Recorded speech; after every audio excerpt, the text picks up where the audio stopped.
Construction can be really cheap if you want a cheap product that lasts as long as a cheap product does, and that ultimately puts you in a situation of a lot of risk overall, where folks are working without liability insurance, car insurance. They're using tools that aren't safety protocoled and proper. So it can be really cheap. When you hire a contractor that's been in business for 2 years, you're not getting a whole lot of experience. But if you hire a contractor that's been in business for 20 years, you're getting 20 years of experience, and that experience costs money.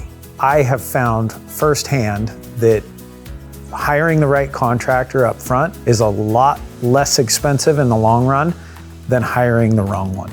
So some of the costs that go into building an outdoor living space is materials and labor.